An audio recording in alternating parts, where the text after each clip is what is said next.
This evening we have a new phase of our subject to consider, and because it is rather a large one, I think we'll dive in immediately and consider some of its essential aspects. Most of us realize that the last 25 years we have observed a marked change in the attitude of many medical practitioners. We have seen them gradually move into a rather mechanistic attitude toward life. We have seen them developing more and more a prosperity complex, and we have observed that the steady growth of scientific knowledge has not been accompanied in all cases by an adequate recognition of scientific responsibility. Now, such a situation is not universal, but like most situations that are not essentially right, it contains within itself something of its own remedy. We observe that human beings are extremists, and this is as true of the scientifically trained man as of the person who has not developed such resources. And so gradually, in the very immediate past, within the last 3 or 4 years, we have seen a considerable breaking of this pattern which has dominated most of medical thinking in the last 2 to 3 decades. Today, the physician, coming under the general tension of the time, is finding himself less secure in his own practice and less satisfied with the results that he is getting, being also somewhat under the scientific illusion that nearly all mysteries are solved. The physician finds himself in a dilemma. He finds that an increasing number of his patients do not respond to his remedies. He discovers that his own knowledge, although he may be continuously advancing his studies, is not developing rapidly enough to meet the challenge of the world's ailments. Instead of being master of a situation, he finds himself more and more slave to a problem for which he has no adequate solution. Also, the established and entrenched physician is observing the rise of a younger generation of men around him. A number of these men served in World War II. Many of them were bitterly hurt by the tremendous spectacle of man's inhumanity. They changed their basic attitudes, returned home far more religious, far more internally shaken than perhaps even they were willing to admit. These men, moving into the field of medicine, have had considerable effect upon the American Medical Association. They've had a tendency to split it open. They have divided themselves into progressives and reactionaries. And what we call today the self-opinionated, self-satisfied, complacent physician is now regarded as a reactionary. He is no longer held in the esteem that he was held in 10 years ago. And we can say something of the same for the scientist. 20 years ago, a scientist was little less than a saint. Today, we wonder if he is not a little more of a demon than is necessary. We come to this conclusion simply because we perceive science gradually taking away from us practically all the securities that we know in the development of modern nuclear weapons and the advancement of knowledge in the direction of the common destruction of mankind. All these disillusionments are not limited to the layman standing at one side and watching knowledge move by. The physician is sick. The scientist is sick. Nearly all human beings, sharing their common humanity in spite of their specialized intellectualism, are shaken and sorely afraid within themselves. Out of this condition also has come a gradual enlargement of our attitude toward knowledge. In the last 10 years particularly, man has been moving powerfully and relentlessly toward the restoration of a metaphysical concept of life. We find more and more on our television shows, in entertainment, in reading, in drama, the introduction of mystical or supernatural factors. We also discover within our learned institutions more cognizance for these unexplained mysteries of life. The mood is moving in this direction. This mood is carried upon the surface of our insecurity. Were we more smug, we would not have the mood. But because our smugness has been assailed, we do have the mood. Being uncertain and rather much frightened, we are beginning to hope certain things to be true about which we were totally indifferent prior to the rise of the present emergencies. The general feeling and direction of this is represented by the rapid increase of religious healing in our churches. The New Testament clearly indicates that among the ministries of Jesus and given to his apostles and disciples was the healing of the sick. Until very recently, the Protestant communion comparatively ignored this. Some groups did make an attempt, and on the level of evangelism we find examples. But for the more conservative groups, the ministry of healing was largely neglected or regarded as impossible. There was not enough basic faith in their own belief to sustain them in such a daring experiment. Now we have an entirely different situation.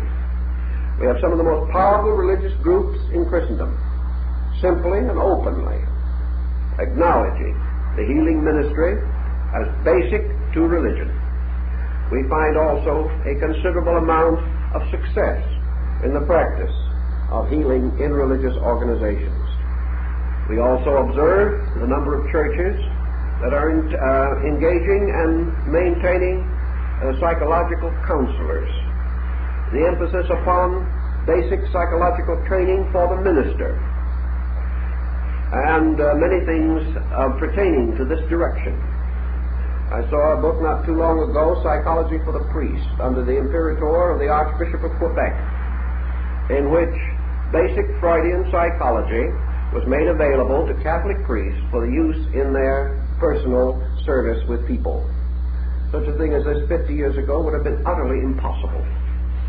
But this opening up and breaking through is simply an inevitable consequence of the tremendous pressure which is moving in upon us and is making us feel ever increasing need for immediate consolation on practical levels.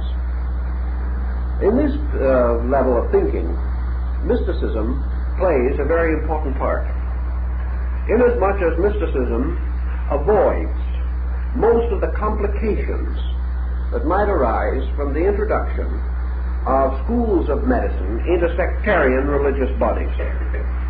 Here the possibility of conflict is considerable, and the general attitude of criticism between scientific and religious bodies has not entirely abated, although it is continuously improving. Mysticism, however, breaks through such attitudes, inasmuch as it is not built upon sectarian religion, nor is it built upon a denial of physical sciences or any material relating to them.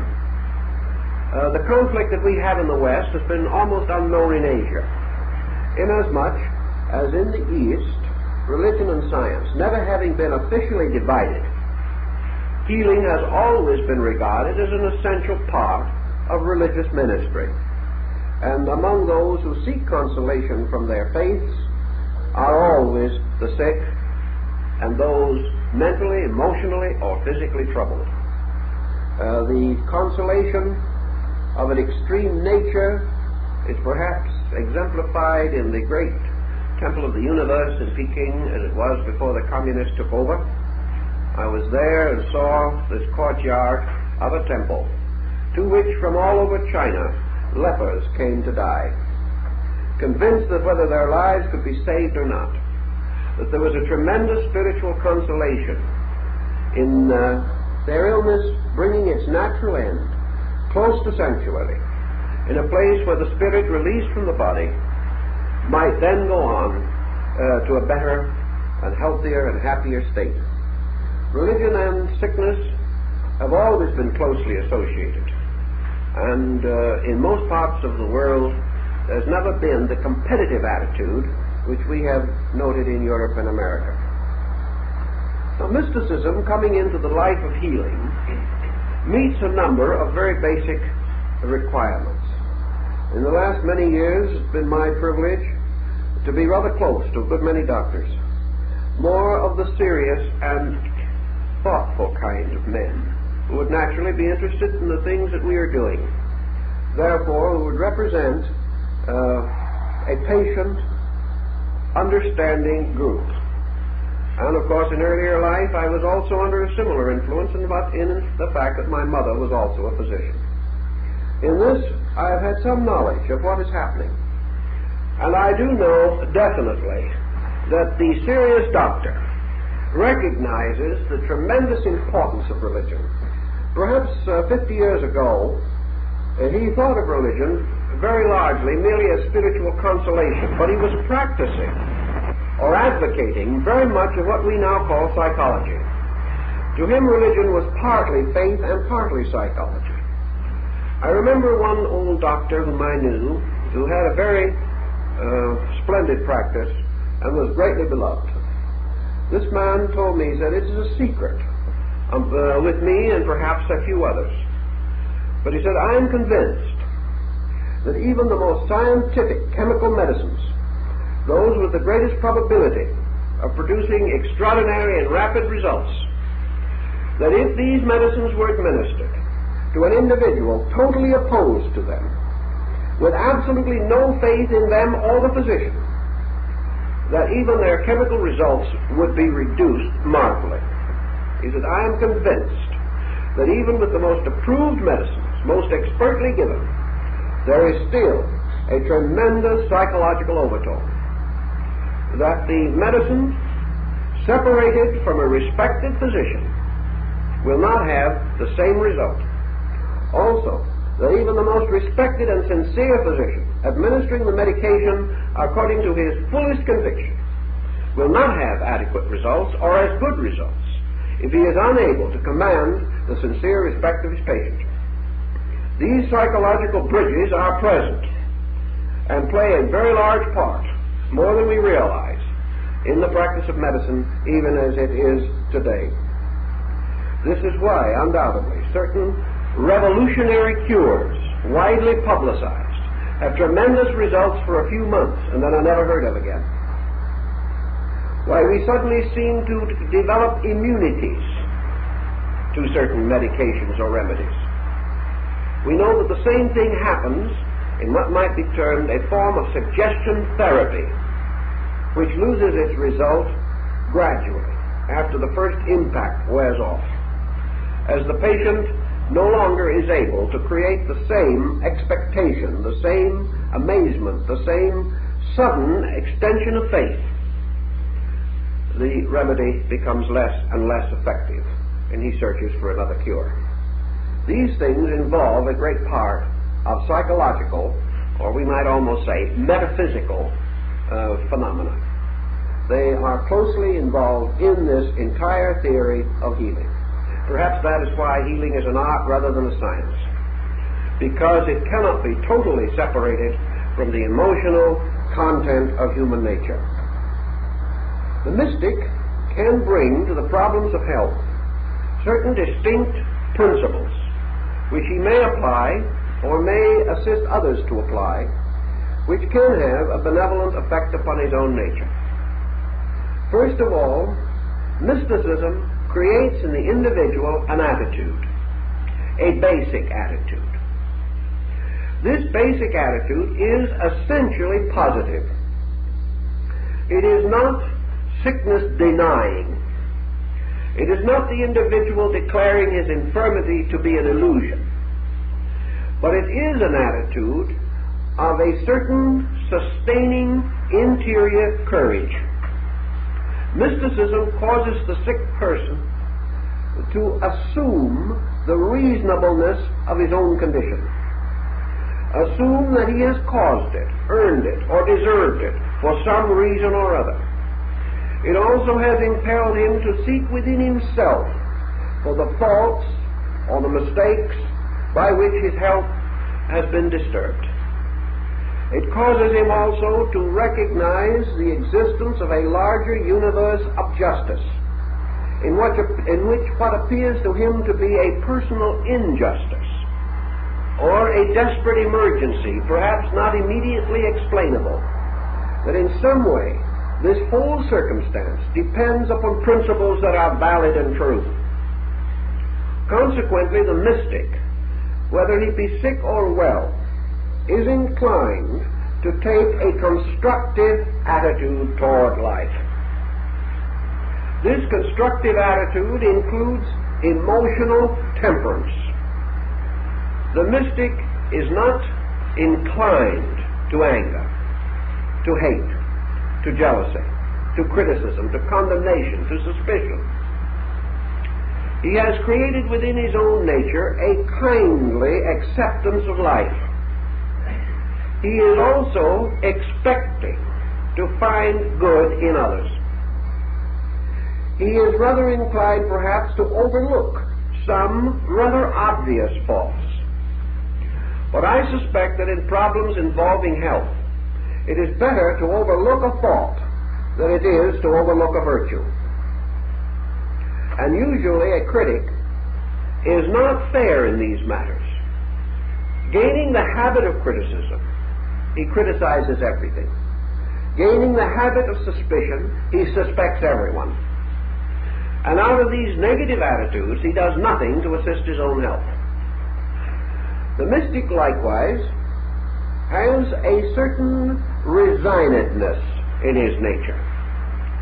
He recognizes something that modern psychology is beginning to understand, but which it has not yet fully explored, namely the possibility of relaxing oneself into health.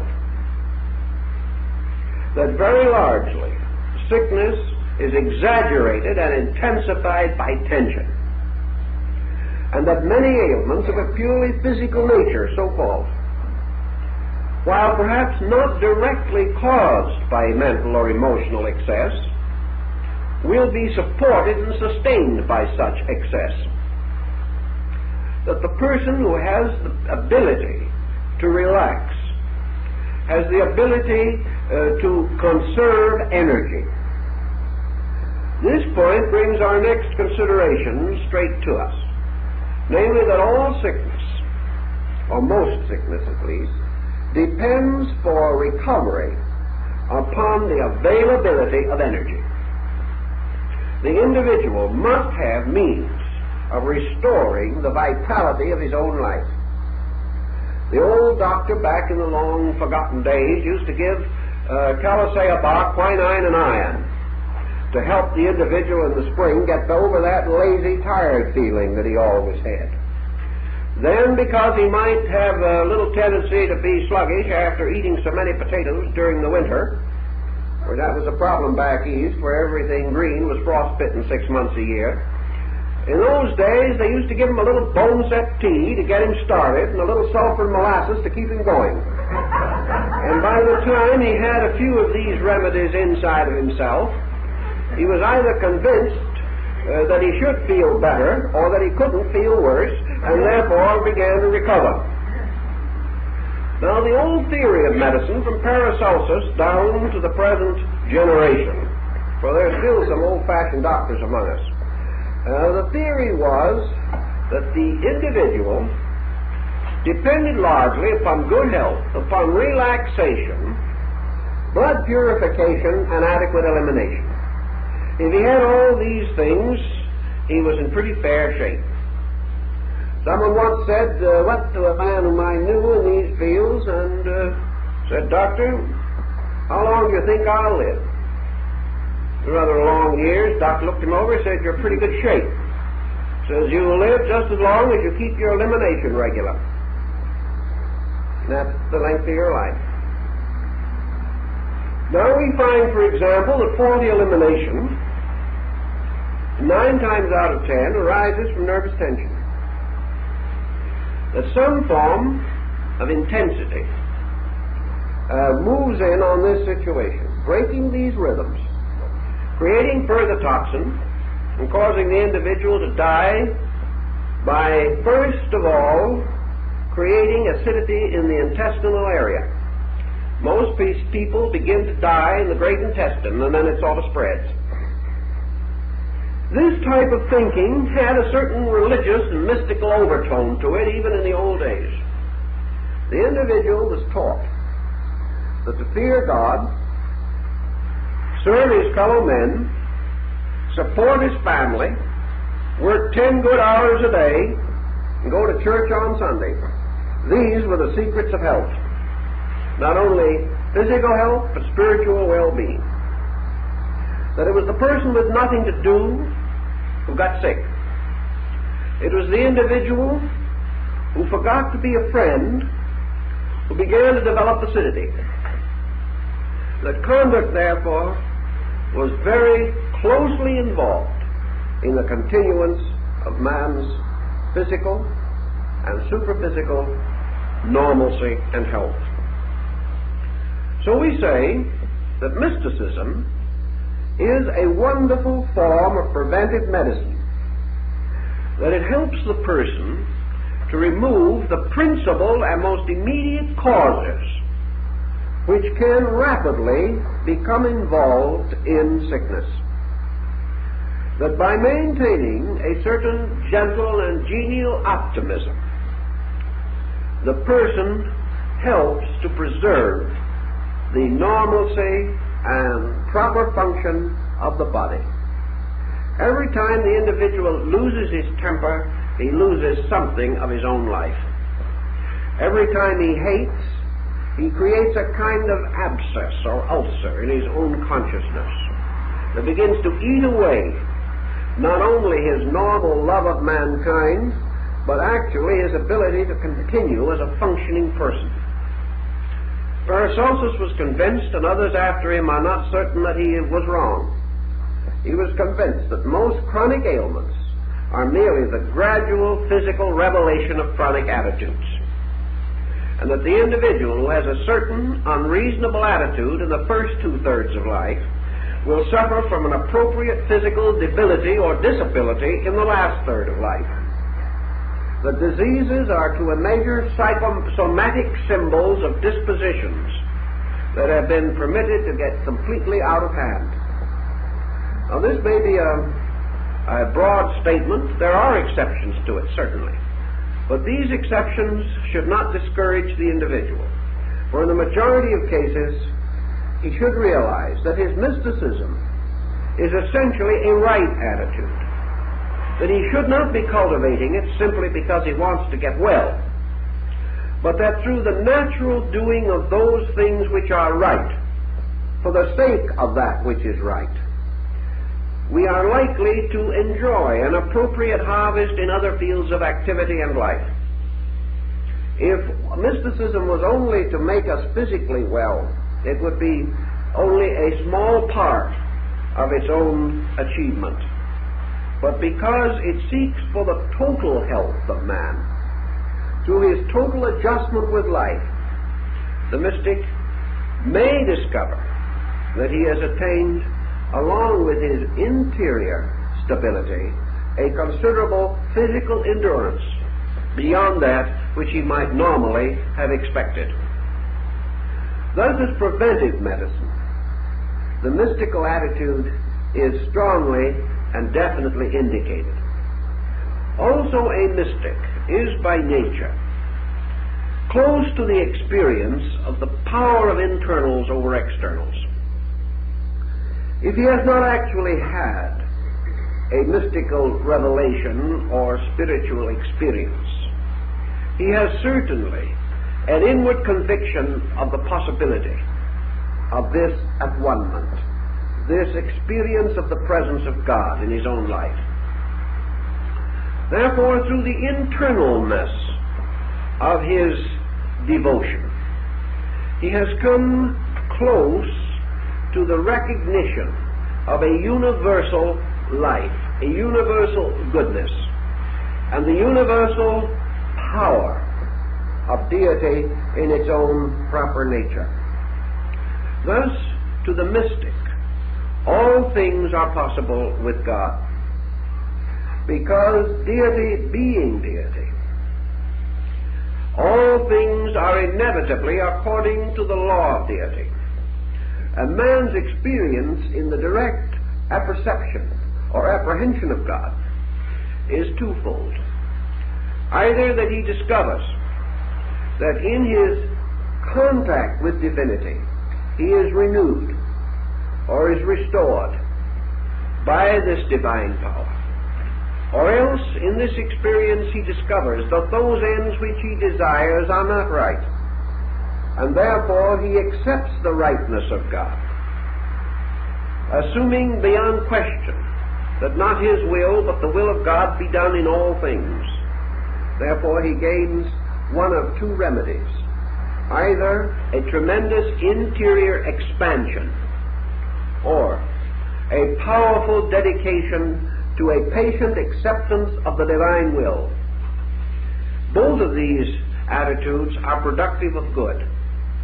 For when we realize the amount of misery that arises from impatience, we realize also that it is one of those intensities which affect our health, perhaps bringing sickness, and certainly causing the continuance of sickness if it is already upon us. The next point that we should bear in mind then relates not necessarily to the patient but to the physician. Here we have, as Paracelsus and other of the earlier physicians pointed out, the doctor himself and his interior spiritual needs. The physician mystic has a larger and greater probability of helping his patient than a materialistic physician. The physician whose nature is such that it touches with a certain warmth from within itself the emotional nature of the patient, the physician to whom the patient is inevitably drawn by the essential nobility and goodness of that physician, has more confidence in the man of integrity than he has in a person lacking this. He has more respect for the devout doctor than he has for the unbelieving doctor. Also because the majority of patients have a positive belief in something, it is hardly right and proper that their medical attention and care should be placed in the keeping of a person whose attitudes and convictions are not equal to their own. And in psychology particularly, if the psychologist by his materialism offends a devout patient, the power of that psychologist to assist the patient is practically destroyed. It is therefore true that a physician must have something still in him of the priest of old, from those days when the followers of the god Asclepius were priest-physicians forever, where they spoke not merely as mortals, but as instruments and servants of the gods, that the power of the physician is tremendously enhanced by the auric dignity of his own interior dedication to divine truths and rules and laws. The physician under this type of realization, emerges also as the counselor, as the father, as the kindly ancient leader. The strength which the patient instinctively feels the need for at a given time. Thus, the physician as priest has far greater remedial opportunities than the one who simply depends upon routine and about whom the patient never comes to any clear psychological concept or attitude. Thus the physician, as many of them have told me, find a large part of his own fulfillment in his dedication, in the sense that he is a minister upon the earth of the healing power of heaven. That it is not the physician that cures, but that it is God that cures. And the physician is the servant of a divine way. And in all matters, while the physician may administer the immediate remedy, the great work of restoration is in the keeping of laws, principles, and powers superior to man.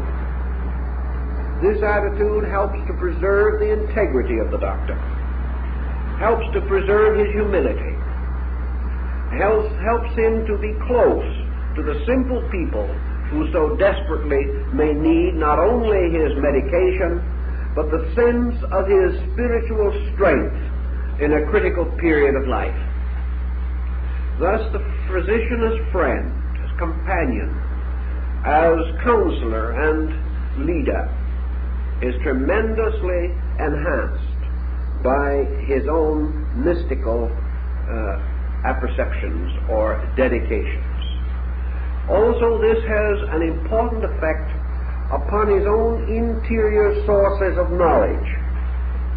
In spite of all that we may say, medicine was and remains a highly intuitive art. Today, we would not be inclined to think of it as intuitive. But again, there is certain circumstantial evidence which we should not permit to deceive us. We live in a time when intuition generally is penalized. If a patient goes to the physician and the doctor intuitively diagnoses this case and is unable to treat the patient successfully, the patient has recourse to law. He can go to court and gain a very large settlement on the grounds that the physician has not made the necessary tests, has not required the necessary laboratory work in order to assure a scientific diagnosis. I know many doctors who diagnose the ailment and then send the patient to the laboratory, costing the patient money that he did not need to spend, simply because in the last 5 years that same doctor has been sued, perhaps for a total of $300,000 or $400,000 by disgruntled patients on the grounds that he tried to save the money. Now this can happen. So we have two sides to some of these questions. The patient believes today that he must have the full treatment. If he doesn't get it, he will hold the doctor responsible. But in the older days, when such tests were impossible, the doctor depended almost solely upon intuition. His means scientifically were limited. His medications were limited. Yet he did amazingly well if he had a strangely open and receptive heart and mind. Doctors develop this even today in the course of practice. And if they are reasonably dedicated and reasonably sincere, a professional career of 20 or 30 years will bring with it a tremendous intensity of intuitional power. They will have a strange grasp of the ailment. They will almost appear to read the patient's mind. and discover the various locations of tension and stress and discomfort. This intuitiveness they may or may not be able to directly use. They may not feel that it is safe for them to attempt to circumvent the so-called laboratory reports. They may, however, when the time comes to treat from their own intuition rather than from these reports. They are now protected by the reports. And many physicians do this because they have learned that these powers can be developed. Many times they do not even know what to call the power. They simply refer to it as a hunch. But they have it. And most great doctors have had it greatly and have depended upon it far more than the patient could ever realize for some of the almost miraculous cures which they have been able to at least apparently effect. So intuition, or an interior grasp of value, is one of the rewards that comes with sincerity in life. And where the individual's dedications gradually extricate him from self-interest and self-gain, he has a tendency to have a clearer insight into the essential values of life. He is more useful to himself and to others, and is able to fulfill his responsibilities as a physician more adequately and more honorably. The combination, therefore, of a patient with a certain mystical apperception of truth and a physician with a certain mystical dedication to his own healing art, these two coming together in the presence of modern scientific knowledge and advancing themselves on all levels by means of this knowledge as well as by means of their intuitive power, form the most fortunate combination that can arise in the healing arts. And in such a combination there is the greatest probability of a permanent or valuable improvement in health situations. The next point that is, I think, to be brought up is that the average person, from a mystical standpoint, may or may not have mystical interests during that period in life in which many of his habit patterns are most firmly established. Thus it may be that mysticism increases in him together with his physical discomforts. In other words, he begins to get religion when he begins to hurt somewhere. This is not an uncommon situation. Men in pain are amazingly devout. The moment, however, that the pain ceases, the devotion has a tendency to thin down also. The situation means that in the majority of instances, the truest and most complete forms of therapy, particularly preventive medicine, cannot be brought to bear upon the case. The individual is already in trouble. His life has already been adversely affected by his own conduct, by his attitudes, by his intemperances, and by his intolerances. He therefore comes to therapy in the desperate search for a physical remedy for a spiritual ailment. He is desirous of some mechanical means of correcting defects in character. He likes to assume that through medication the ailment can be corrected. In many instances, in most instances, however, the only thing that can happen is that certain symptoms will be alleviated. It is true that some ailments require only this for a reasonable recovery. It may also be true that under long and careful observation and treatment, comparatively serious ailments can be cleared or brought to a condition in which they will no longer prove a discomforting factor. But in a great many cases, those innumerable instances in which the patient drifts away from the physician because the results have not been satisfactory or adequate, we do actually realize that the physical remedies are not sufficient, that the physician has not reached into the core of the man, that he has not won either the confidence or the internal allegiance of his patient, nor has he been able to create in that patient a sense of the patient's own contribution to his problem. Now, the doctor will tell you quite fairly that the first day he preaches to his patient, he will lose most of them. The patient does not wish to be educated. He wishes to get out of an immediate discomfort with as little change in his personal characteristics as humanly possible. He does not even like to contemplate for 5 moments a minor change in diet, exercise, ventilation, or emotion. He simply wishes to be exactly as he is, but to suffer none of the unpleasant consequences of being what he is.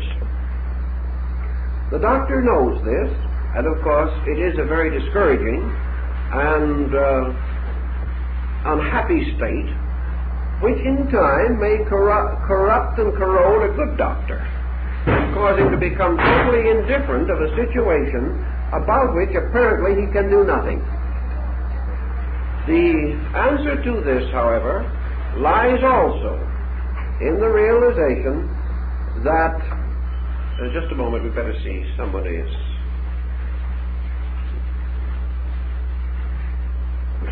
excuse us please for a moment.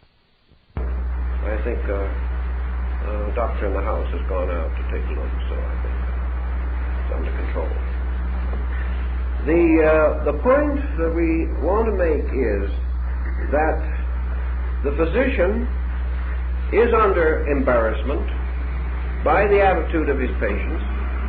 The patient is disillusioned, and a vicious circle is set up. And this vicious circle very largely arises from the circumstance that neither the patient nor the physician have a sufficient interior strength to withstand the corrosion of life conflict. The patient cannot retain his faith. The doctor cannot retain his optimism. The two factors are gradually broken down, and they break down to the degree of the lack of internal resources in both persons.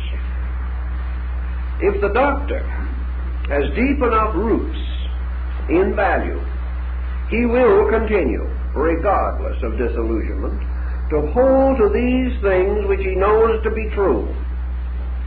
The patient who has sufficient interior mystical apperception will never permit generalizations to interfere with his basic concept of life value.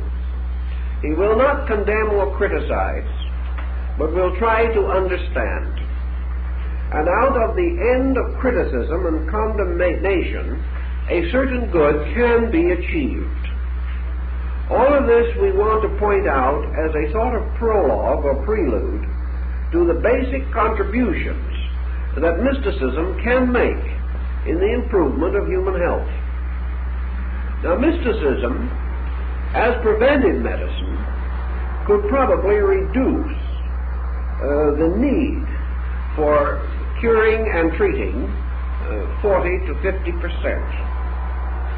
A great many ailments could be controlled simply by attitudes. Others, of course, that are a little out of control could be brought back more rapidly if the importance of attitudes could be generally accepted. The physician also would find a great deal of time saved, a great deal of responsibility conserved, if he could come into a closer and more harmonious relationship with his patients on a basis of simple human understanding, rather than on all the levels of so-called professional relationships, which are for the most part formal and today rather distant and cold. They do not have the necessary warmth or understanding which helps to give the best relationships. For the moment, then, we are going now to go back to the individual and various ideas that may help to keep him out of the doctor's office, or at least to create a basic pattern so that if medication should be necessary, he can approach it reasonably, properly, naturally, and with a certain common humanity of respect and understanding. Let us then assume to start with that attitudes set up rates of vibration within the structure of man. His auric or magnetic field changes its color values and its vibratory rates with every mood that passes through him. Passing also these energy rates into the body through conditioned energies. Pure energy is pure life. Conditioned energy is conditioned life. And conditioned life is very much like the water supply of a city, passing through innumerable pipes before it finally reaches your faucet. If in the passing through of all of these pipes, it passes through some that are not clean or sanitary, or have within them foreign matter that could be dangerous or poisonous, then this water coming into your faucet is conditioned by an unhealthful situation. And from such disasters as this, epidemical diseases have been known to originate. Thus, the water itself, once it is contaminated, must be purified, or the contamination will spread to all forms of life that come in direct contact with that water. The energy moving from your own energy fields through the innumerable nerve channels, both physical and etheric, this energy is conditioned. It is conditioned by your thoughts, by your emotions, by your habits, by your attitudes. And finally, reaching the physical body, it is further conditioned by the state of that body, until it may reach some area in which it is needed in a highly contaminated condition. Under such contamination, we find that energy is unable to restore damage, is not available for the vitalizing of function, and cannot perform its proper functions as a means of protecting, preserving, and restoring the health of the individual. Buddhism and most Oriental religions take the firm position that the contamination of energy has to arise within the individual himself. That man, surrounded as he is by a very powerful antiseptic field, that even so-called contagious diseases are generally not transmitted from an unhealthy body to a healthy one. They are really communicated from one unhealthy body to another unhealthy one. Now, it may be that the second person who appears to take the disease showed no previous symptoms of that ailment. Therefore, we may assume that he received it by contagion or by infection. Technically, this is true. Actually, however, contagion and infection are only possible because of the depletion of the energy field of the individual who is going to be the recipient of some bacterial inroads of one kind or another. Thus, while the person is not responsible, perhaps, for the particular germ that attacks him, he is responsible for the fact that he is vulnerable.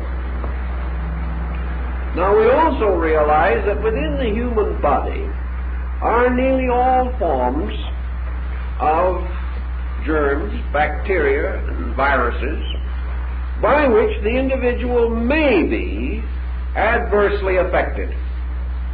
In other words, we do not have to take diseases from other people. We have the potential for most serious ailments always present within ourselves. But while our energies and resources are maintained on a reasonable level, we are equipped by nature to successfully resist the inroads of these infections. Thus, the bugs in us already are not encouraged to multiply or to increase, and we may go through an entire lifetime with little, if any, trouble from them. Not because they are absent, but because they will not develop. They are more dangerous aspects in a body which is in a reasonable state of health. It means from this that the beginning of sickness is nearly always devitalization. And devitalization is not simply lack of physical vitamins. It is not lack of nutrition alone.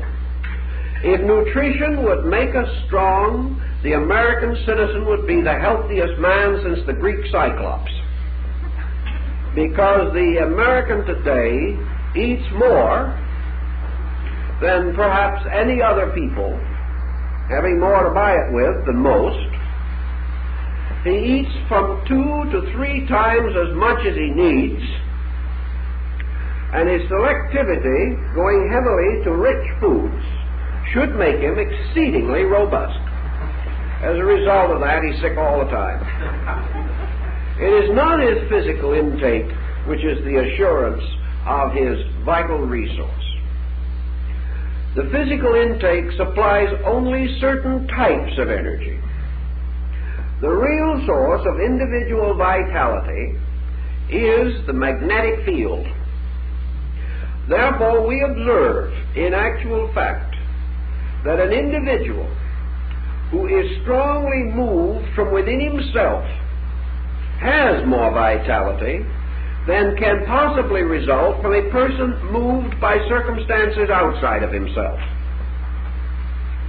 An individual whose health is poor finds a work in life that interests him, and immediately his health is better. Not because he has changed his diet, but because he has changed his mind.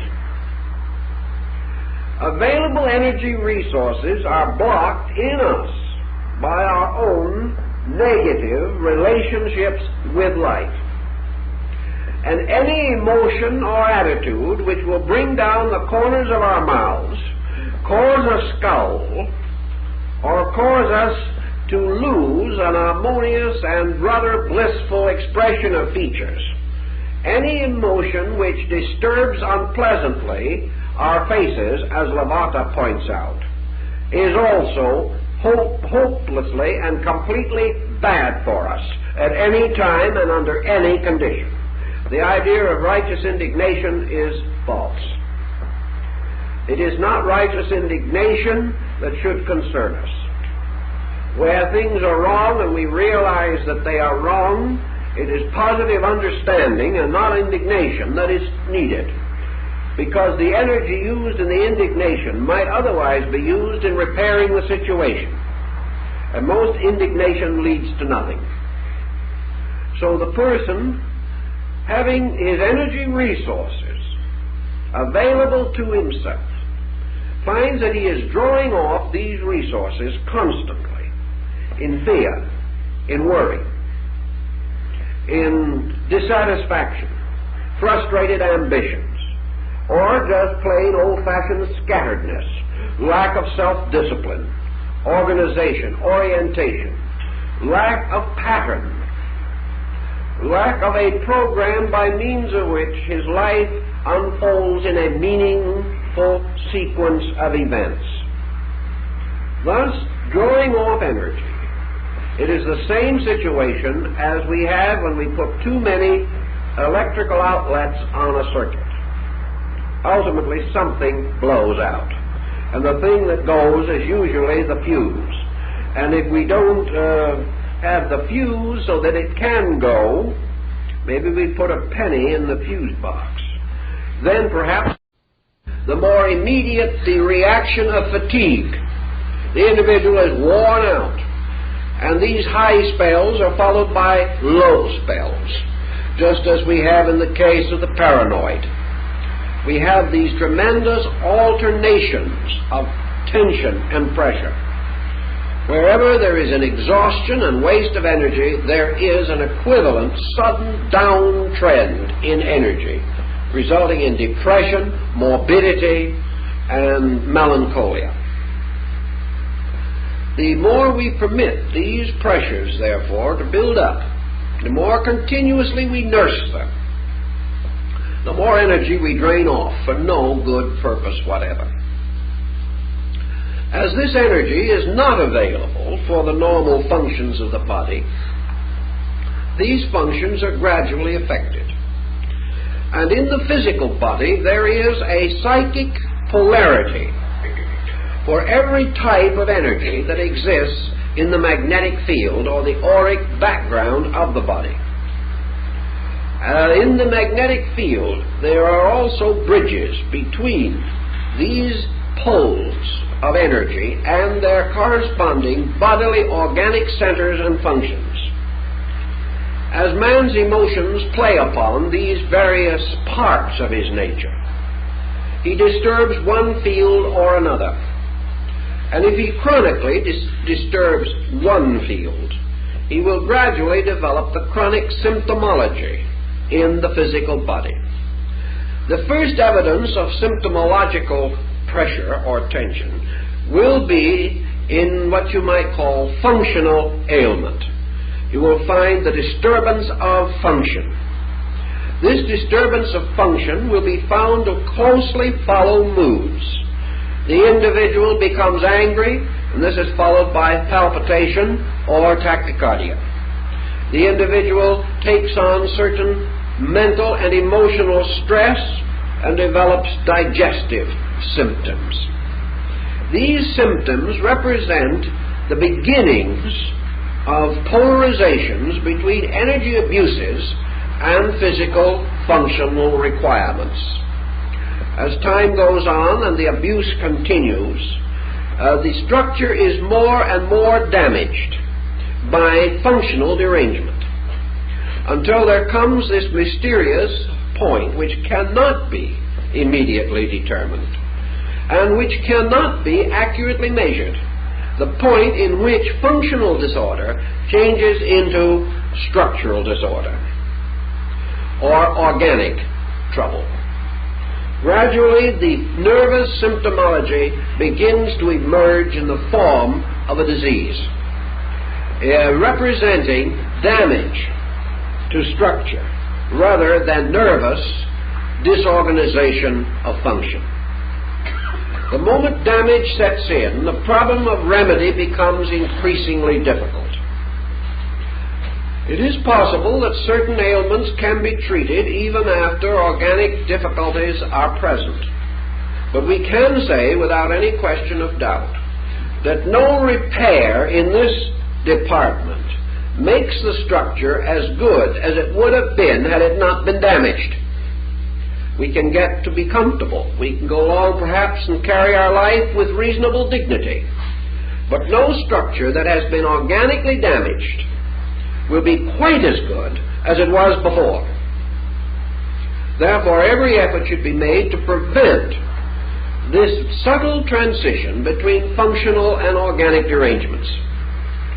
The moment the functional problem begins to show itself, a temperamental problem should be implied, should be immediately investigated, because happy, adjusted, contented people are not usually the victims of definite and difficult functional ailments, unless, of course, as in rare cases, they result from accident or from neglected causes in childhood and things of that nature, which can occur. But if they arise suddenly in the middle stream of life without adequate explanation, we may begin to suspect that they arise from nervous tension.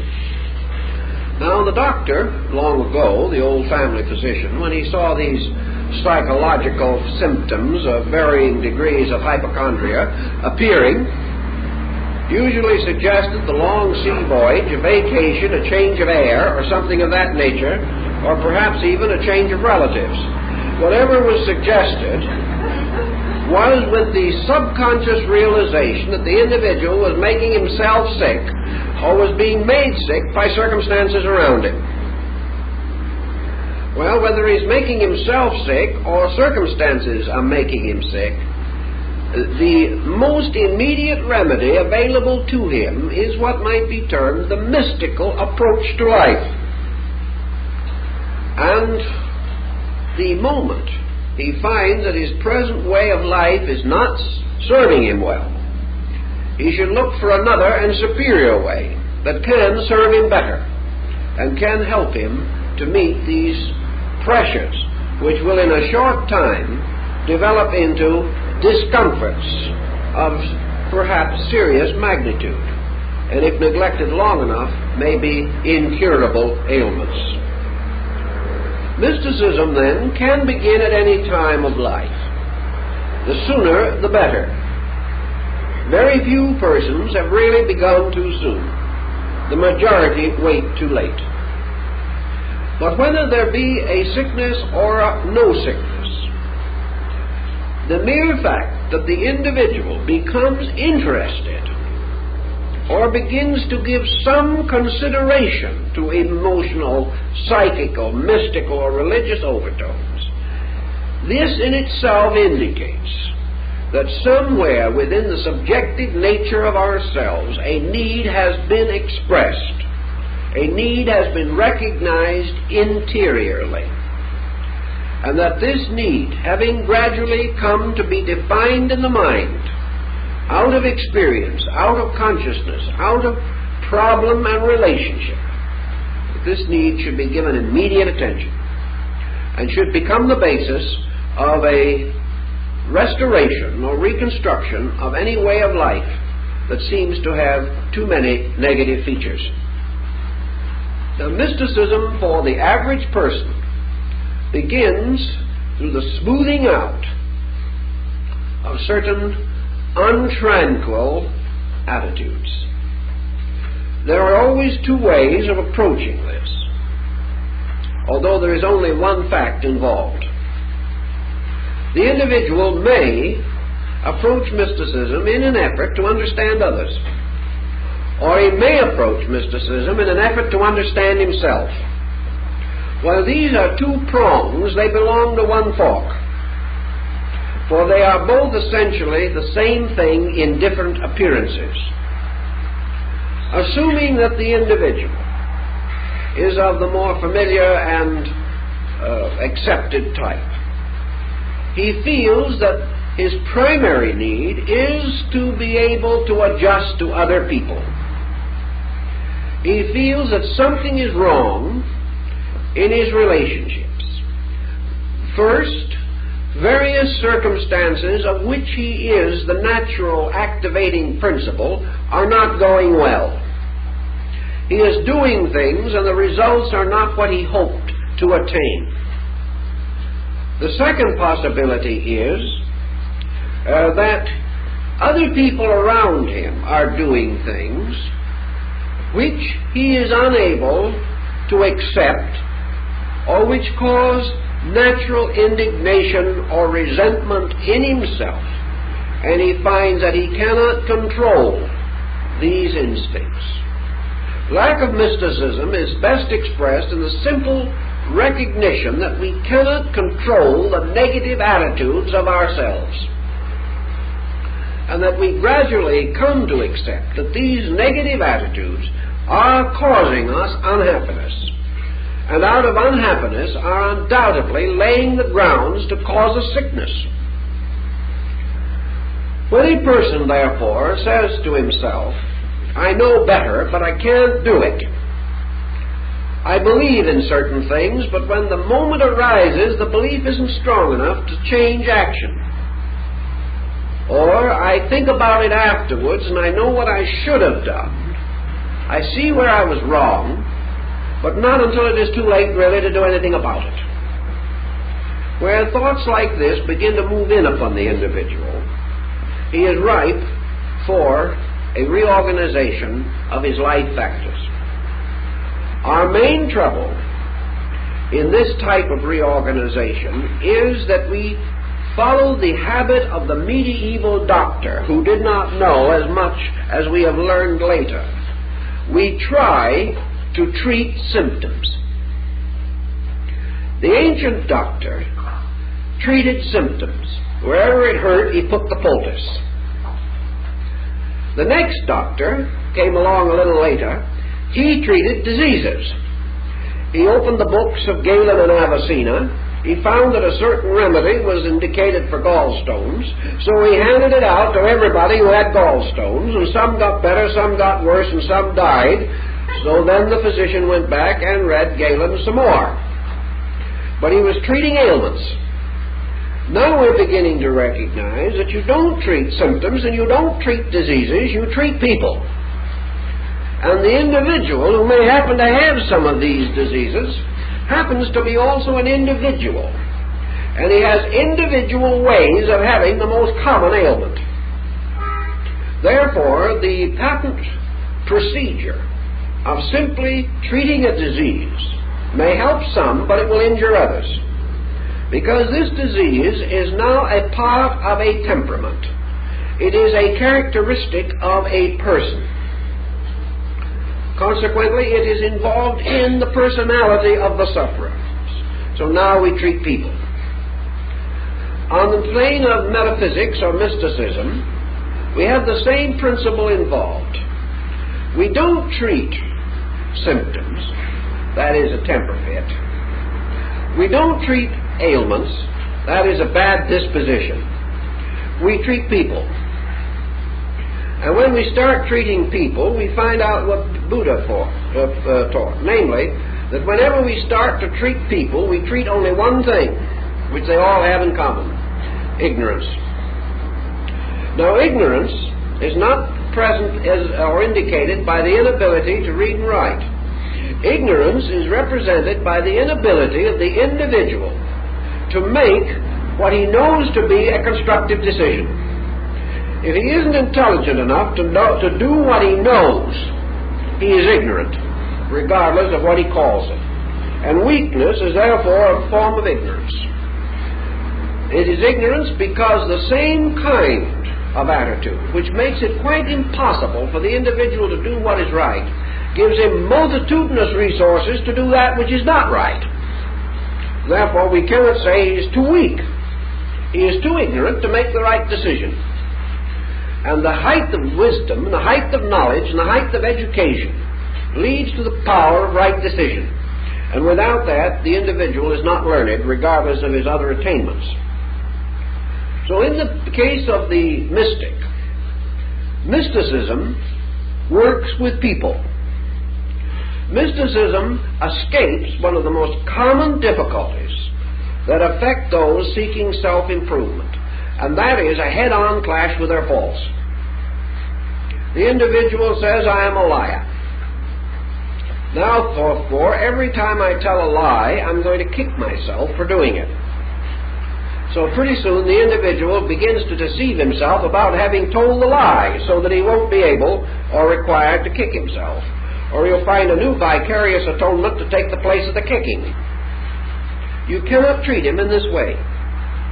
You cannot treat by simply forcing the individual to a head-on collision with his own faults. To do so is to present him with so terrible an apparent problem that he simply falls to pieces in the presence of it. If he starts counting his faults, the result is most discouraging. He finally decides he might as well die with his faults than to try to kill himself correcting them. Actually, this decision is not necessary, because now, with mysticism, we are not working with faults. We're not working with temper, we're not working with a bad disposition, we're not working with the tendency to lie or to inebriation. We're not working with immorality or unmorality. We're working with people. We're working with a human being. And if we begin to straighten out the inner consciousness relationships of that human being with the patterns of values in life, the unpleasant harvest from which he is suffering will gradually cease of itself. This is the principle of Zen. This is also the principle of Taoism. That mysticism consists of the person coming into a degree of interior awareness of value. And the moment this awareness of value is stronger than a bad habit, the habit ceases. The moment the interior is stronger than the exterior can no longer dominate it, no longer tries, and there is no conflict, because the individual is forever trying to do what he wants to do. It is the purpose and end of mysticism, therefore, that his wants shall be re-educated at their root, and that his primary desire will be to do that which is so, or that which is factual, or that which is true. And if this becomes his desire rather than his duty, if this becomes the thing he wants to do, then all impediment to doing it will be removed. It is only when he wants to do something else that the impediment is greater than the resolution. In mysticism, consequently, we have a basic and proper approach to what you might term religious therapy. We have the mystical position cultivated not in order to get over symptoms or to correct dispositional faults, but upon a very simple basis, namely the natural desire of the individual to come to a state of conscious realization of his own divinity and his own relationship to the universal plan.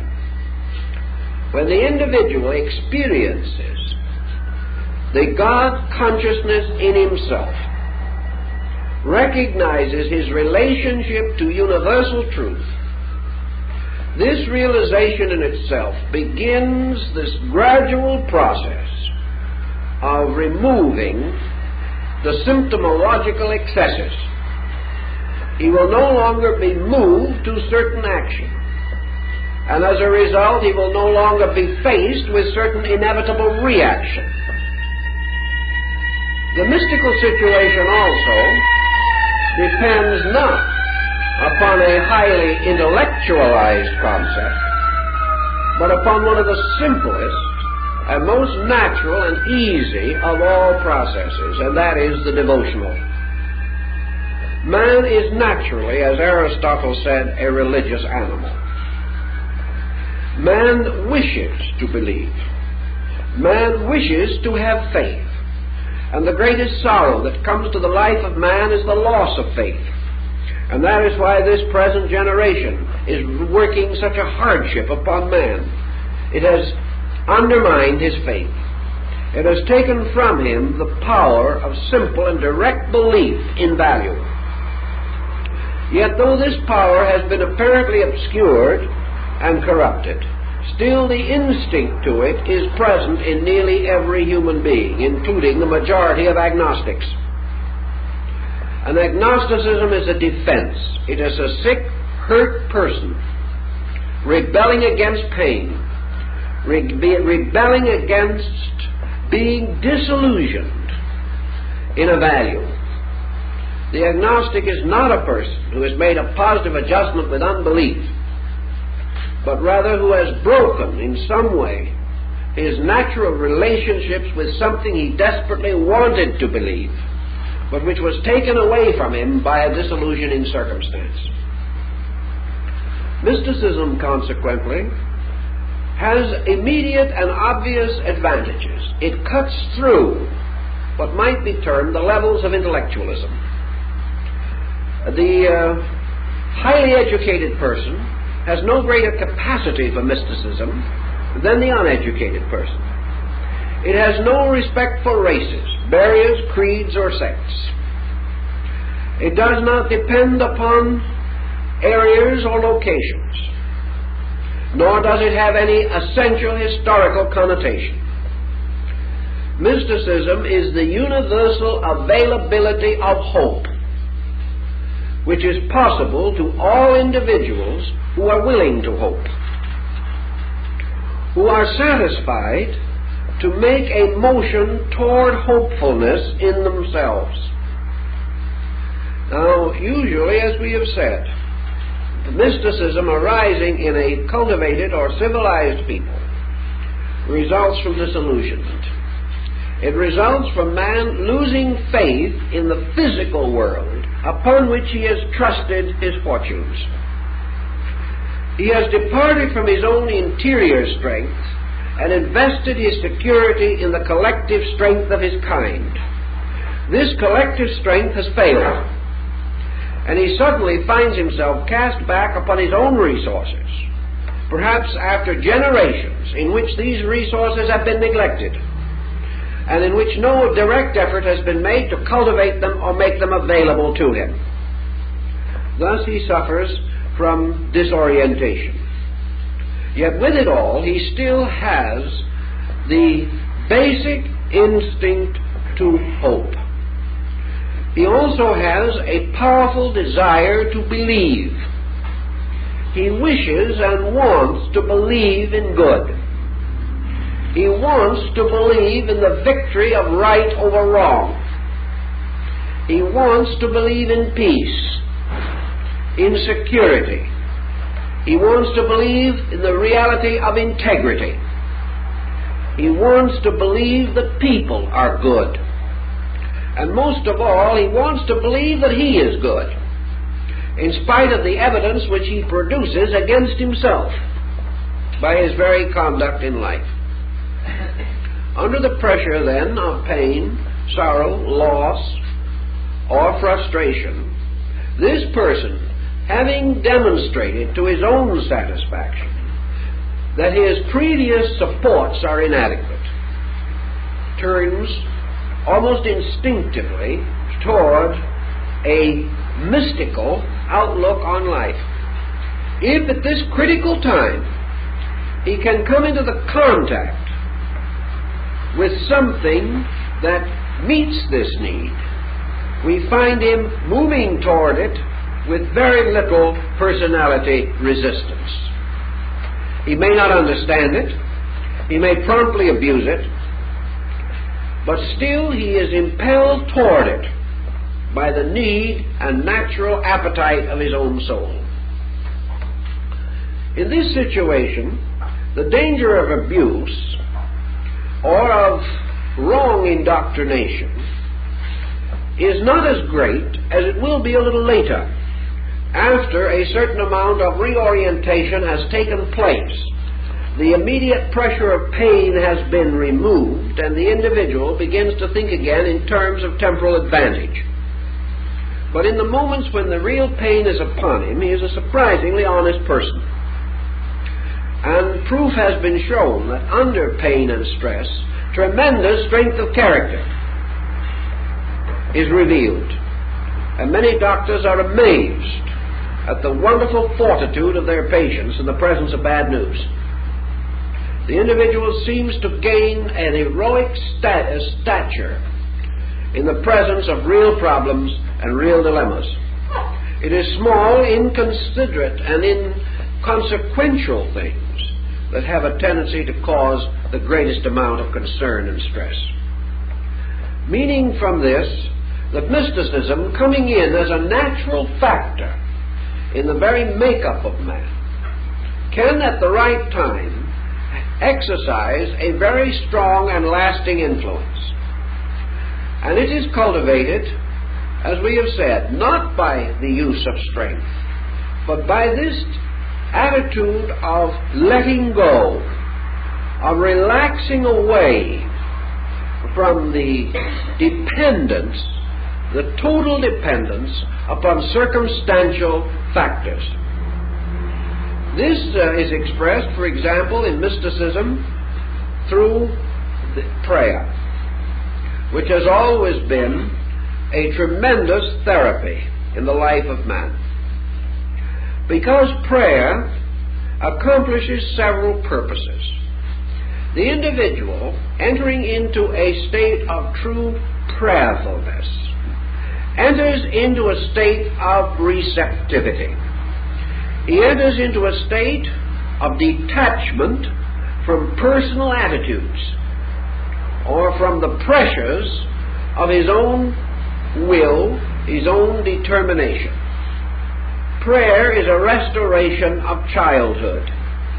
It is the individual seeking parental guidance, seeking the help of the elder, seeking also guidance and protection from the archetypal overself, which is instinctively called upon when other things more tangible or more obvious have failed. In mysticism, prayer, therefore, begins to bridge the interval between the person and a root or source that is greater than the person. Prayer begins to reach out for help, for guidance, for consolation. But it is a lawful reaching, for it is based not upon our common conspiracies, but upon an urgency and upon a prior acceptance of the essential or basic fact that the answering of prayer must involve man's obedience to whatever the power may be which he supplicates. Therefore, man places himself in the position of being receptive to God, receptive to good, receptive to the presence of a divine factor in life. This receptivity is a declaration of allegiance. It is the individual affirming a union with this power and an acceptance of the rules, laws, and principles which this power may require or demand. It is also the individual opening his nature to the motion of whatever is the best available part of himself. The magnetic field during prayer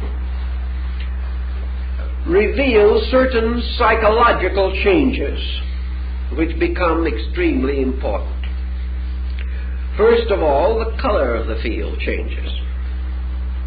Because in prayer, not verbally merely muttered, but arising from the desperate need of the soul, arising out of the dark night of human travail, prayer in this case is a complete catharsis. It is a letting go. It is an acceptance that there is only one possible answer, that life, problem, and person must be returned to the guide and guardian care of a sovereignty greater than personal will or personal ambition. The individual, therefore, takes the attitude of trusting his weight upon infinite principles, in letting go the fight, in affirming that he cannot fight, but that rather he must ask for help and for guidance, rather than to continue to follow his own egoism and batter his head against inevitables. This change in his psychic chemistry is represented by a tremendous simplifying of the vibratory pressures of the magnetic field. The field relaxes, lets down. The individual is no longer fighting. He is pleading. He is no longer demanding. He is beseeching. He is no longer asking for what he wants. Rather, he is asking for guidance as to what the universe wants. This reversal of position also produces a very wonderful psychological effect upon the person. believing intuitively and instinctively, as man does, in the existence of this sovereign good, the individual is inevitably inclined to assume that a sincere request, an honest and simple and devout supplication, will not go unanswered or unconsidered. That in some way this constitutes a kind of partnership. A new situation is set up. Each man united to his God is a majority. Each individual who feels that he has made his peace with the divine power at the root of life now senses a tremendous security in that power, and feels that with the aid of this power all things that are right and good become possible. This has a tendency to renew or restore weakness of resolution. It causes the individual to sense that he is in partnership with that which cannot lose. Therefore, that he is now in a stronger relationship with life than ever before. But that relationship depends from that time on keeping open the channel between himself and the invisible divine source of his strength. If he offends that source, he deprives himself of that resource. Thus a pact or an agreement is instinctively and intuitively set up, and the individual now has a friend, now has someone that understands, can never again be alone, can never again feel that the pressure of exteriors is in any way equal to the power of interiors. And out of the simple but solid assurance that value bestows, the orientation of the individual begins. Now, he may abuse this. It is quite possible that he will. And under heavy sectarian indoctrination, he may carry certain attitudes to an unreasonable and unhealthful extreme. If he does, he will then bring down upon himself an appropriate retribution. He will ultimately be caused to perceive that this also is a pressing cause of trouble. But assuming that he remains reasonably simple and reasonably devout, he now experiences a partnership. He begins to see a world in which divine factors are increasingly obvious to him. Having come to the simple interior experience that God does run his world, that universal principles and universal laws do exist, and that partnership and cooperation with these laws is the secret of personal security. As these things become more evident to us, our attitudes about unreasonableness or falseness, or our doubts about providence, or our suspicions and our criticisms are appropriately reduced. Once we have interiorly sensed the thing as it is, we cannot be fooled quite so much by outward appearances or by so-called accidents and incidents. We begin to fight to keep things in order rather than to fight to take them apart. The individual who previously, without anchorage within himself, considered it a bad day in which he did not find something wrong with something, now finds it a bad day when he cannot find something right with something. Whereas previously he was searching for darkness and trying to prove its existence, he is now seeking for light and is forever discovering it. For what we look for, we find. The mystic, having decided to look for something good, finds it. The materialist, without this determination, without this decision to search for good, does not have the same attitude. He does not have the power to perceive the light in its relationship to the enveloping darkness. He may see the darkness more than the light. Mysticism, through prayer, therefore, and through interior orientation, helps the person to live in a world ruled over by divine truth, a world of the one, the beautiful, and the good, a world essentially sublime. And from this sublimity of experience, he gains an increasing tolerance of the appearances of things which would appear to deny this sublimity. He begins to understand how it is that in some things truth is more deeply locked than in others, and that what we consider to be evil is merely truth locked in error, that it is not really evil, but the inability of the other person to see the good that we have begun to discover. And instead of becoming proud over the discovery, we realize that mutual happiness and mutual good should impel us and encourage us to share in the purposes and labors of distributing the sense of good, and that the person who doesn't have it is our splendid opportunity, and not something which we should turn from with irritation and resentment. As we go with this same situation just a little further, we also recognize that mysticism is therapeutic in another way, namely that it has a strong moderating influence upon the various ambitions and attitudes of persons. The moment the individual begins to change a sense of value, he is not so likely to be a slave of wrong value. Most persons sicken and die because of their servitude to wrong values. Inordinate ambitions are resulting in many, many deaths every day.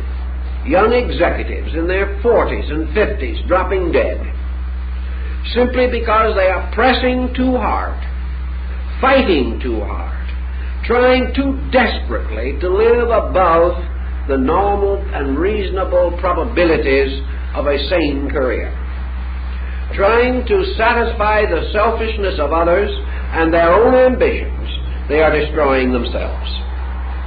Mysticism, by changing our standard of values, makes it unnecessary for us to compete with other foolish people. It enables us to recognize what is right for us, what we can do and how we should do it. But it also gives us a certain realization that value is not essentially material. That we are here, we have to meet the burdens of being here. We must face the costs of our lives. But the great values of life do not lie in unreasonable or inordinate ambitions or accumulations. Thus the person can be relieved of that tremendous pressure which may drive him to an early grave, seeking rather a moderation in all things, moderating his desires to his means, and moderating his means to his ideals and principles. He can live well, simply, generously, able to contribute something to the common good, but not a slave to the passions and pressures of the economic pattern which is driving us so far astray in this present generation. So mysticism, by moderation, helps us to keep smooth, keep calm, keep orderly, and keep quiet inside of ourselves. And from this quietude, which is one of the great fruits of mysticism, we can do things simply, naturally, graciously, with a minimum of tension and a maximum of efficiency. There is no efficiency in disorganized activity. The individual whose actions are under compulsion wastes both time and energy, in addition to setting up situations that may be regretted for the rest of a lifetime. By smoothing out these intensities, the individual takes on only such burdens as are suitable to him, handles his problems and affairs with dignity and honor, is indifferent to the exceptional excess or success which may demand compromise of principles. And under such conditions he enjoys a far greater measure of health and contentment than would otherwise be likely or possible. Now, in all nations and among most peoples, your prayer disciplines are supported or strengthened by other mystical procedures. These mystical procedures are generally covered under the heading of concentration or meditation or some form of internal metaphysical visualization of values. Under such concepts we have the mandala systems of Tibet and China. We have the various religious images, symbolisms, which we find in so many religions, where certain symbols, figures, emblems, or effigies become indicative of certain attitudes of consciousness. These all have to do, as in the case of Sufi mysticism, with the individual gradually supporting by his interior imaginative faculty certain convictions of his own conscience or consciousness. He begins the creative integration of positive resources. Now, have you ever noticed how a life locked in a psychosis can gradually lose all boundaries of reality and live in a totally imaginary world? An imaginary world filled with pain and hurt and suffering and misery. A world which has no real existence except in the person who is dedicated to this kind of an interpretation of things. Imagination has crucified this person, has created in them a misery that is more terrible than most diseases can ever be. Yet this same imagination, this same imaging power within the self, can, if turned into a positive direction, in a positive way, begin the creation of a rich, interior, mystical life. The purpose of imagination is really that man may anticipate by his own functions the truths which he knows to be true. In other words, man may not immediately experience the blessedness of total interior adjustment. But because he believes that it exists, he can begin to visualize it, to sense its motion within himself, to create symbols of it in his own consciousness, until by degrees he builds within himself the kind of a world he wants to live in. Now, if he does this psychotically and under pressure, he will simply become an introvert. He will simply lock his inner life. Therefore, it is not that he shall use this mystical garden of Sardis, as the Muslim called it, as an escape. He is not going to leave this world for an imagination world and huddle there till he dies. This is not the purpose of mysticism. But the purpose of mysticism is that man shall experience something interiorly of the possible world of good, of beauty, of truth, and of life, by which he is sustained, and from which he is actually divided only by the narrow curtain of his own objective consciousness. Thus, mysticism as visualization or contemplation or meditation consists of the internal sustaining of a realization. It is the individual conjuring with his own interior power a mood, a concept of things which transcends intellection and causes this person to build a rich life of true value within himself. Just as the political reformer is forever trying to set up an ideal commonwealth, so the mystical reformer is forever trying to set up within himself an ideal self, a self the very nature and quality of which is identical with God and good.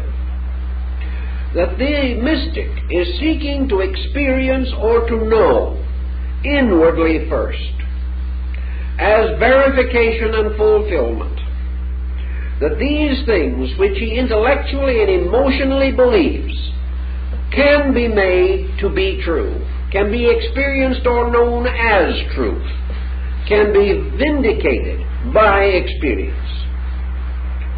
As he goes inward and begins to work with this magic garden which he is creating, he finds also here an alchemy constantly operating.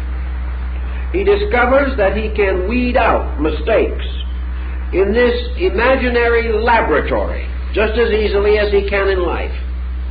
He perceives inwardly that certain moods, attitudes, reactions destroy the beauty of his secret garden. He sees how an hour of temper can frost this beautiful plant of the soul which he is trying to cultivate. He becomes faced with a simple fact, either to preserve the beauty of this internal life or else to sacrifice it. And he comes ultimately to know that this decision is his own, and that by the wrong use of energy he simply destroys the dream that he himself has built. That he actually commits therefore a most serious offense, because the attack upon value in reality is an attack upon the whole fairyland of the soul. It is an attack upon all the beauty, all the truth, all the essential goodness that he has learned to love and venerate. And the immediate reaction of wrong action upon a person who has already attained some measure of internal mystical integration, this reaction is so obvious, so undeniable, so discomforting and disappointing in itself that it is seldom repeated. The individual is now under the censorship of values, values arising from quietude. He also learns that this quietude, contrary to common belief, is not negative, and it is not artificial, it is not weak. But he discovers a tremendous vibratory industry going on in this quietness. He discovers, for example, that as he comes into quietness, he becomes the best of himself. He has thought that he had to prove his own abilities by going out and doing things. He suddenly discovers that in quietude he first knows himself, that in quietude he first finds himself, and that in quietude he also finds the fulfillment of those things which are most valuable. He finds first the pause for reflection. He finds the possibility of deepening and broadening his feelings. He becomes aware of his own feelings and what they really mean for the first time. As he goes still deeper into this mystical situation, he also discovers that he is continuously occupied, that he is busier than he ever was before. And yet what he is doing, this tremendous motion that he feels within himself, is above thought.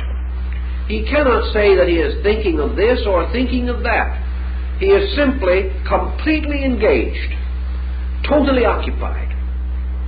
And out of this total occupation there gradually dawns this sense of becomingness, this sense of intimate relationship. Gradually, out of this, he seems to find a kinship with life in total. He finds that individual things are not as important as he thought, but that total things are experienced in the interior quietude of life. Also, that these things experienced are not rationalized, nor made logical, nor is it essentially necessary that they should be. We do not have to explain that which we know. We only have to explain what we don't know and hope someone else will believe. We don't have to justify that which by experience is total good. There is no need to be logical, because we are not dealing with logical theorems. Logic and reason are means by which we are seeking for something, trying to find that which is hidden.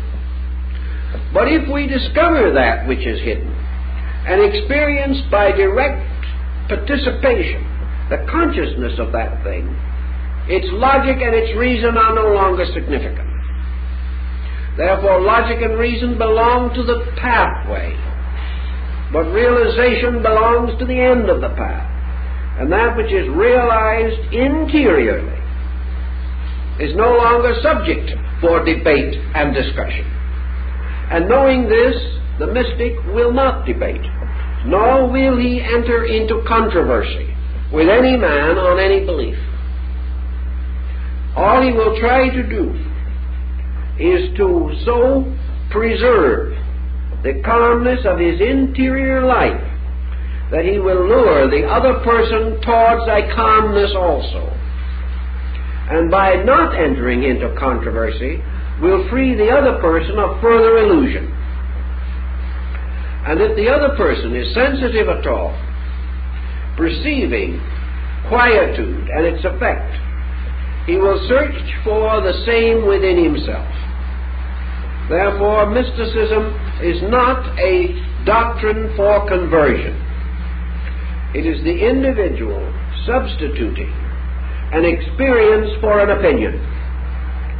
And man discovers by this inward fact that opinions may lead to sickness, falseness, and death, but that experience, honorably and honestly, interiorly required, and brought about by proper means, will forever reveal life, truth, and beauty.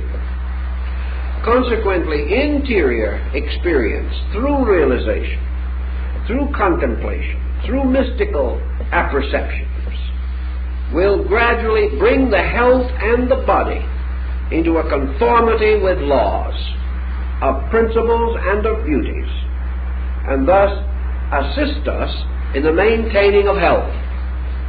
So when we do not feel good, let us be still and seek for the root reality in ourselves. If we can achieve to this, we will understand our more passing feeling, and will discover in all probabilities how this feeling is telling us a beautiful story that we need to know. And instead of being frightened by symptoms, we will immediately be grateful that they have revealed to us something that must be brought to our consciousness, and which, once having reached our consciousness and caused us to correct the error, will no longer need to burden us, afflict us, or create difficulties for us. In this way, we have in mysticism a powerful instrument in therapy. Well, our time is up, so we'll have to continue it.